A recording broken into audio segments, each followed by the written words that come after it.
Holy shit. It's another fucking white bitch with another fucking podcast.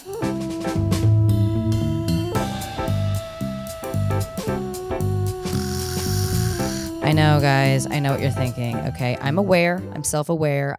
Listen, there was a gap in the marketplace. I said, you know what? There aren't enough of these, so let's add to the noise. No, in all seriousness, I am so fucking excited to be here. Mainly because being here means that I'm finally semi-released from the extremely tight grip of my management team, trying to squeeze out every last bit of my creative fluids to get me to this point. This has been a fucking journey getting here. And before we talk about why we're here, what we're going to be talking about, what you can expect, why you should give a fuck, if you even decide to give a fuck, I understand the verdict is still out. I need to chat about getting here because I really think explaining this whole process, what went into it, how many fucking meltdowns I had, I think it's really going to shed light on who I am as a person, as a creative, as somebody to work with, which is funny, and just the inner workings of my mind, which is a scary fucking place. We have known about this podcast for eons. In fact, this shit was supposed to launch months ago. I actually don't even know when you're going to be listening to this. By how this has been going, probably 2027. This has been a journey. And all you little fuckers commenting every day, oh my God, Christina, you should get a podcast. What? Yeah, very triggering because I was in the fucking blender.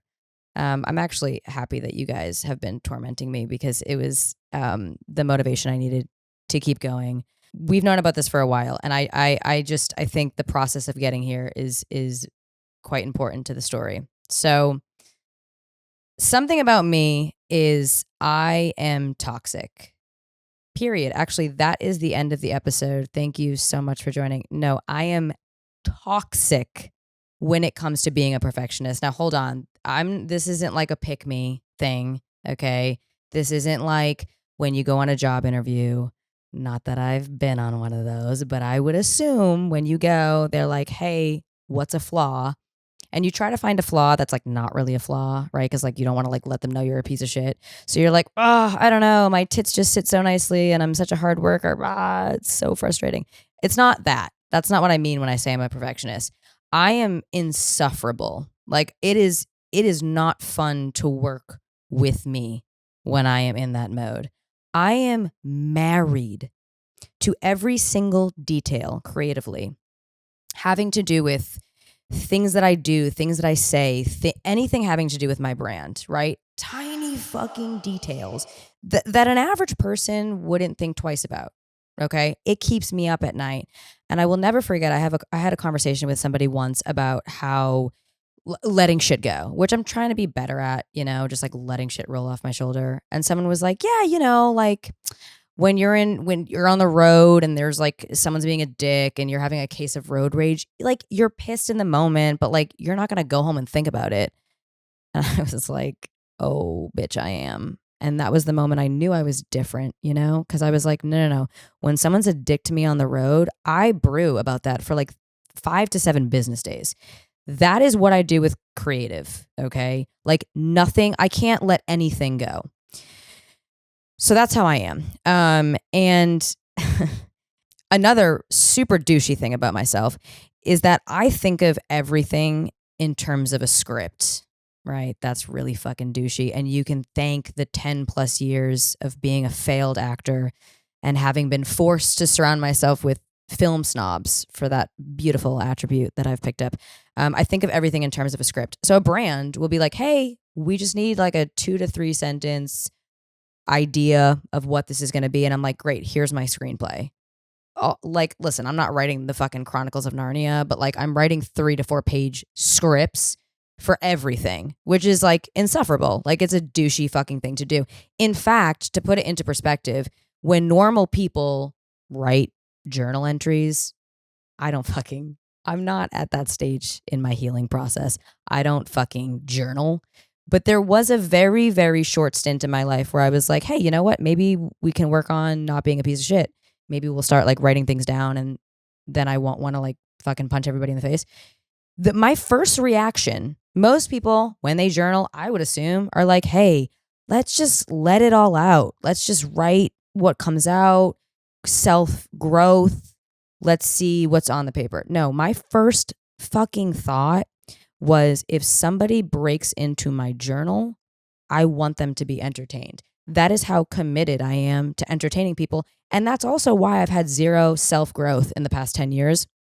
I'm sorry, my lifetime, because I don't know how to be a human, right? So I think of everything in terms of a script. So this podcast, like, listen, I didn't like wake up one day and be like, I'm going to have a podcast. But I also like wasn't, one day I'm going to grow up and have a podcast, right? I just like to talk shit, and, you know, sometimes people listen. So this all came about as a slow process. So we finally get to the point where we're doing the thing, and they're like, yeah, we need your audio trailer. We need your description. And I'm like, fuck all that shit. You're getting a script. I don't know. Do with that what you will. Read the script. Tell me if you like it. If you don't, I'll fuck off. So I write a script. It's like, again, I'm not writing Chronicles of Narnia. It's like 3 to 4 pages. It's a good fucking script. I get it into a few hands. People like it. Congratulations, Christina. You have a podcast. No. Because in classic Christina fashion, I abruptly wake up one morning at 3 a.m. with fucking night sweats, kibosh the whole thing, burn it to the fucking ground. It's not happening. I don't like to speak on behalf of others, but I'm going to. I know at this point in time, my management team wanted to rub their foreheads up against a cheese grater, because here she goes again, doing that shit. And I am a workaholic. Again, not a pick me thing. It's a fact. I'm a workaholic. So one of my managers calls me because I'm like, all right, fine, fuck. I'll go back to the drawing board. And also now looking back, I think I was self-sabotaging. I think I was trying to fuck things up because I had a lot of hesitations about doing this, which I will get into because, again, guys, we have a whole fucking podcast. So one of my managers calls me and she's like, listen, usually we can't get you to stop working, but for some reason with this thing, like, we can't get you to start. And that's a tenfold answer as to why I was dragging ass getting this thing off the ground. One of those things is, my favorite thing about myself is my intuition. And I have ignored that for most of my life and most of my adulthood. So if I feel any kind of inclination to not do something or to do something, I follow it without second guessing it. And I just felt fucking weird about what I wrote. I felt weird about the podcast space. I didn't know why. Again, wasn't there yet on my healing journey, but I felt weird. And I followed that. And I took a break for a second, and I kind of went back to the drawing board, and I started doing research. I started researching podcasts, listening to, audio trailers and different episodes. And I probably shouldn't admit this. This is probably bad business on episode fucking 1. I am not a big podcast consumer. Oh, I know. And that is not because I don't fancy the format of a podcast. It's not because I don't give a fuck about other people's. Well, I don't. I really don't give a fuck about a lot of people's opinions. But I do appreciate other perspectives and points of view. It's not that. So don't fucking stitch this shit and cut this clip and list all of the look at all these critically acclaimed podcasts and wildly entertaining and insightful. You will win that battle. I am not arguing that. There are so many, all of those fancy words I just said, kinds of podcasts. That's great. I personally have not resonated with many of them. That, again, is a long-winded answer. But I think something that has kept me out of this space for a while is, it's hard to relate to something that doesn't quite exist, that you can't see. By this point, you should have already seen my podcast trailer. And if you didn't, that means my engagement was trash. So go and watch it. But that was the script. I wrote 2 scripts because, again, insufferable. The first script I wrote for the first podcast that we had that I said, it's not happening. The second script is what you guys will have watched. It's my podcast trailer. It takes place in a therapist's office, and it's teetering on that line of comedy and darkness, and my relationship with mental health. And, you know, I wanted that thing that I wrote to give the impression that if I were to go to therapy, which I've gone twice in my life, 2 times, that's how you know I was in a bad place, because I actually went twice for 2 different things. And then I was like, yeah, I'm good. Don't worry about it. I don't need to follow up or anything. I cured myself. But if I were to go, I wanted to show that my journey to being a better human is like, all right, I'm checking a fucking box. I will walk in. I'll say the things you need me to say. I'll answer your questions the way that I think I should answer them. I'll fucking make my next appointment and I'll leave. There you go. Boom. I fixed myself. So part of this journey, I'm going to be holding myself accountable to learn how to be a human. I don't know, work on myself, actually stop thinking about how things are perceived and just worry about making things better. And yeah, maybe go to therapy. I don't know. That would be crazy. Maybe I'll do my first therapy session on camera. I'm not doing that. That's fucking nuts.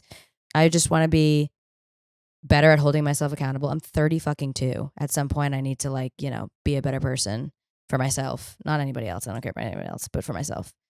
I have had a very unique life. Maybe not unique, niche. I've had a very niche life in the sense that, number one, I was a child actor. Okay. So that already isolates me from 99% of my peers, because that experience shaped who I am, my comedy style, my interests, my way of dealing with conflict. It really shaped a lot of who I am today. Then I'm an only child. I was a competitive athlete. I've been working since I was a fucking child. And because of that, I have always been a little bit more mature. I was just always very comfortable being around adults and being in an appropriate adult environments. And I always found it really hard to relate to a lot of my peers growing up, which is why I always just tried to play a character that I thought would fit best in other people's stories my entire fucking life. The person that you guys know and follow and see here today, this person hasn't always been me. So growing up, I didn't relate to a lot of podcasts. But then on the flip side of that, I'm also and have also always been really goofy and youthful. And I've always had this great zest for life. And those two things kind of juxtapose one another. I'm mature and I love to work. And I'm, you know, have always been a little bit more mature for my age. But then I'm also a fucking child. So again, I've always found it very difficult to relate to people, especially my peers. In college, listen, like, I kissed boys and I drank alcohol. Like, I did the normal shit. But if you were to have asked me in college, I wouldn't have been like, oh yeah, going out and doing fucked up shit is like the biggest part of my life. Like, I got a job day one of freshman year. I worked all throughout college. I went to school in Boston, in a city. I didn't have a typical campus life. I was in a relationship most of college. So, like, again, a lot of the podcasts during that time, I also didn't relate to, because I was just like, ah, man, like, I'm not, like, my brand isn't just like getting wasted and doing weird shit, you know? Then in my 20s, which, by the way, if you're in your 20s right now and you're listening to this, just know you have been lied to, okay? But you should feel good about it, because it does get fucking better. Your 20s are God fuck, man. They're just like, you're told that they're the sexiest, most adventurous, most just exciting time. And listen, if you're in your 20s right now and you're having that experience, pop off, sis. I love that for you. That's great. But for the most part, you're probably broke as fuck. You don't know who you want to be. You're going in and out of friend groups. You've probably been fucked over by some male. You're just trying to figure it out. And when I was in my 20s and I moved back to LA, the 20s were glorified. It was like, I thought I was supposed to be living this life that I was not living. And that made me feel really defeated and made it very hard for me to relate to a lot of people, especially in Los Angeles, where people in Los Angeles live a very different life than most people anywhere else. I mean, this is like fairyland out here. So I just felt it was hard for me to relate to people. And now here I am. I'm 32. when I was going and reading, there's all these like hoops you got to jump through when you do this podcast thing. It's like you need your cover art and you need your fucking audio trailer and your description. So I'm like, listen, I'm doing my homework. I'm like going through and I'm reading shit. And I'm like, chat with us as we talk about sexcapades and like, boy. I'm like, dude, I'm 32. Okay. Like a lot of specifically women my age that I'm seeing are either going out still, living their best life, being iconic, or they're married and they have kids. And I'm neither of those. I'm just floating somewhere in the middle. My goal is just, I want to work. I want to have fun. I want to be around cool people and I want to do cool shit. That's it. No like specific goal. I'm not like, I got to be married in 10 seconds and have 15 kids. I just am trying to fucking survive. Okay? If I was going to do this podcast thing, I'm like, listen, it's not lost on me. There's a running joke. They need to make podcast equipment more expensive, which by the way, that's false because podcast equipment is fucking expensive. Okay? But I understand the running joke. Every bitch has a podcast. I get it. That is not lost on me. So I was like, if I'm going to do this, I want it to be something that I would have wanted to listen to at different stages in my life where I could have felt like I had a place, felt like I was heard, felt like my weird experiences were normal, and just be really real and honest about what's going on. What happens the day of is the shit you guys are going to hear. I wanted to create a space that was a little bit less predictable than the content that I usually make on social media. Whatever it is, whatever's going on in my life, whatever's going on in your life, whatever we're collectively dealing with, just kind of our knee-jerk reaction to how we're feeling.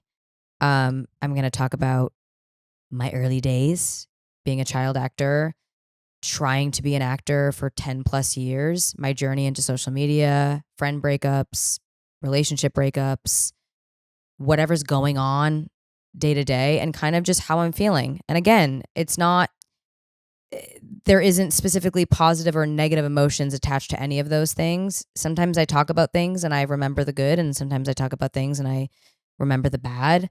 I'm also at an age now where like I do things and I say, ooh, that's kind of toxic. Where does that come from?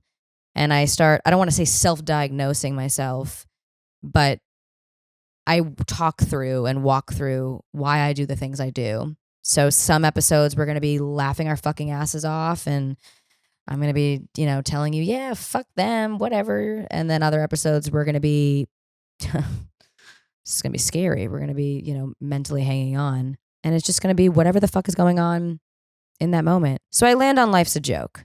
And if you already know the story of Life's a Joke, again, you probably want to smash your head against a cheese grater. Above me, I don't know if you can see it. This might be cropped, but if you can see it, great. If you're listening, pretend you're watching.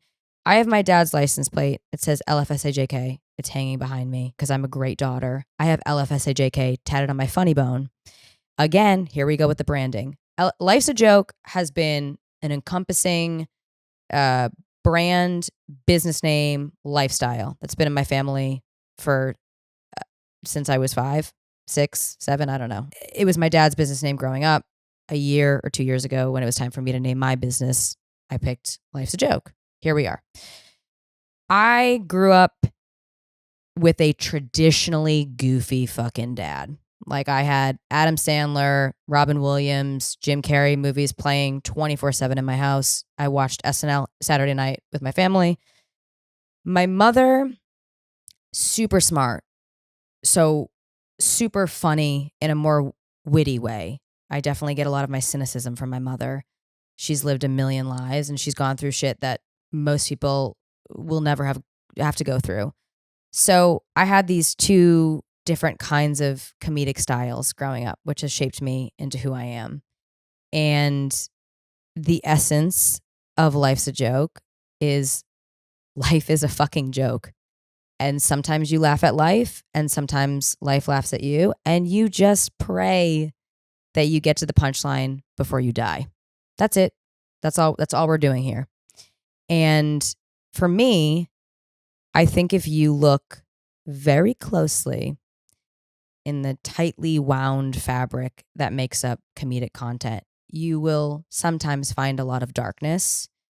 It is not a secret that a lot of people that are really settled into comedy are fighting something much grander, whether it's just everyday bullshit that we all have to deal with, financial stress, family issues, relationship issues, or if it's something a little bit deeper. And comedy can be wonderful because it's such a great tool.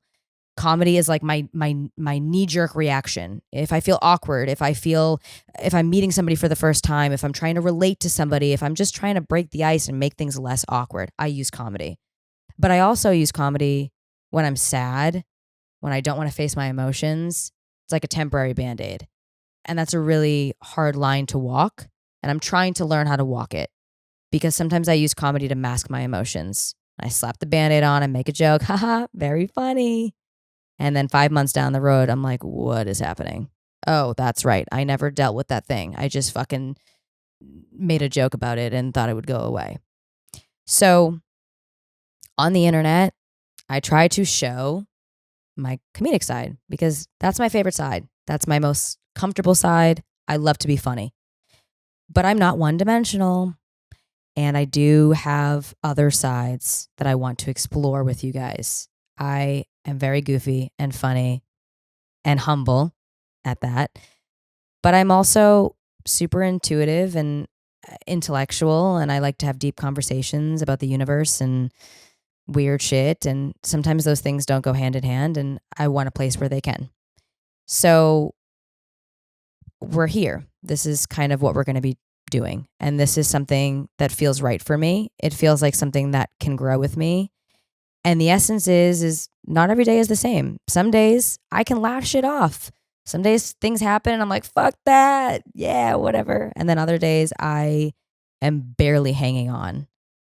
And that's what we're doing. The reason this is important to me is because a lot of comments that I get on social media, I would say probably the most comments I get on social media are, oh my God, you're so confident. Oh, I wish I could be that confident. You just don't care. You just don't care about anything. I wish I could be more like that. And don't get me wrong, those comments make me feel great. I love that people think I'm confident. That's definitely the brand I want to sell. And I also love that hopefully I'm inspiring or motivating people to give less of a fuck when it's necessary. But there is a part of me that when I see those comments, I feel a responsibility to clarify my confidence and what you guys see. I have been insecure most of my life. And when I was a little bit younger and hated everything about myself, and for many reasons, I, was in a toxic relationship. I was surrounded by people that just didn't bring out the best version of myself. I was just a mess of a person. And when I would see people, but specifically women on the internet, on TV, out in Los Angeles that just seemed so confident, sometimes I'd feel good. Sometimes I'd be like, oh yeah, okay, I can do that. Maybe one day. Yeah, that looks fun. More times than not, I would feel really defeated and disheartened because I would think, that's never going to fucking be me. I can't even look in the mirror. Never mind do whatever they were doing. And sometimes I get nervous when people talk about how they perceive me and my confidence because I never want to give people the impression that confidence is something that you just obtain and then you're like, yep, I love everything about myself. I'm fucking amazing. Look at me. I'm sexy and great and awesome. No, it's not something that switches one day. It's not something that just changes overnight. It's not something that you just have. And by the way, being confident doesn't mean that you love everything about yourself. Confidence is a facade. It's all fucking fake. It's not a real thing. It's not something you just obtain. It's not the final boss in your self-discovery journey. It's something you work at every single day. And some days it's easy. Some days you're like, yeah, I'm the fucking shit. Other days it's really, really hard. And the days that it's hard, you just have to be okay with it. And that's all confidence is. Every morning, I wake up. Sometimes I feel great. Sometimes I feel not. And I go about my day however I feel. And that's fine. And you make the choice every single day to try to be confident or try to not be confident. And my attitude and the persona that you guys see on the internet, yeah, that's I am outspoken and I call things like it is, but there's more to that. Sometimes I feel like shit. And I'm okay with looking like absolute ass on the internet, something that I would have never been comfortable with years ago, because it just is what it is. Like some days I look like shit. It doesn't mean that I look in the camera and I watch this footage and I say, oh yeah, I look fucking hot. No, it's not like I have a filter over my eyes. I just become okay with it. And that's kind of what I've wanted to clarify on this podcast too, is that confidence, it's a funky ass journey. And comedy is like what I use a lot of times to mask when I don't feel confident. It's a great tool. It's a dangerous tool.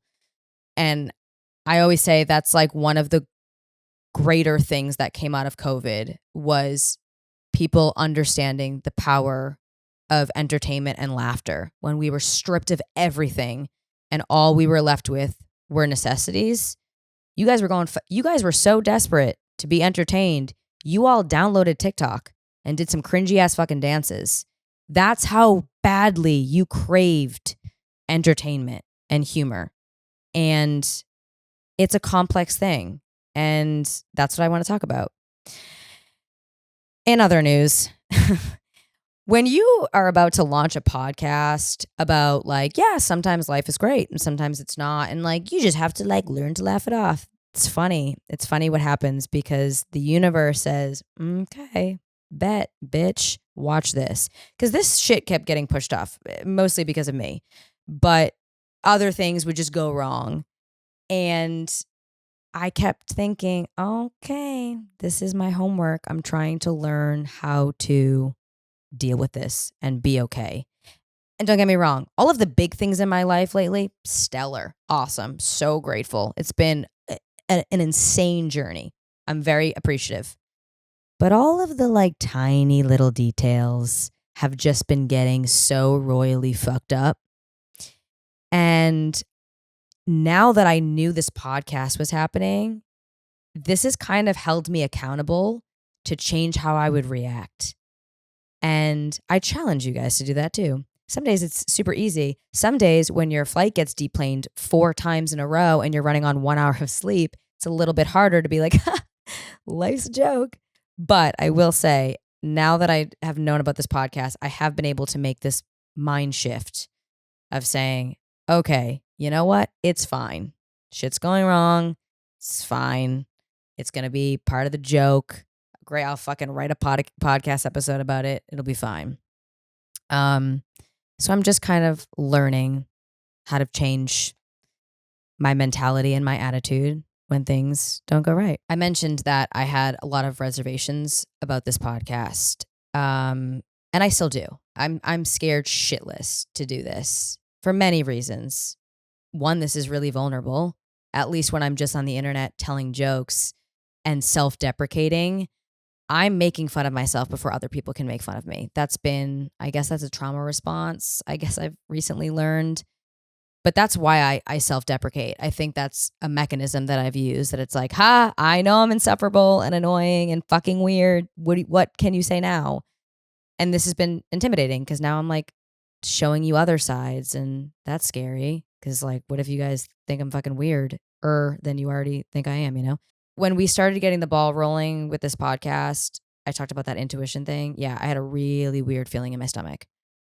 And I think where listening to your gut gets a little dicey is your gut sometimes also feels like the same feeling you get when something isn't meant for you.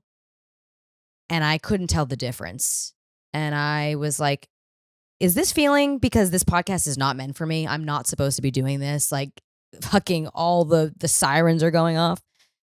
Or is it because I'm scared?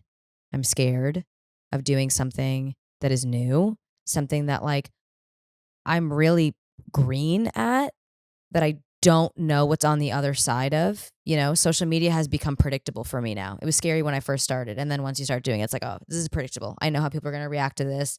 I can handle hate comments, yada, yada, yada. This is new. This is a new fucking game. And that in that moment, that's when I really think it's important to make sure you have people in your corner that are going to, look out for your best interest. And you know in your heart of hearts that they're going to look out for your best interest.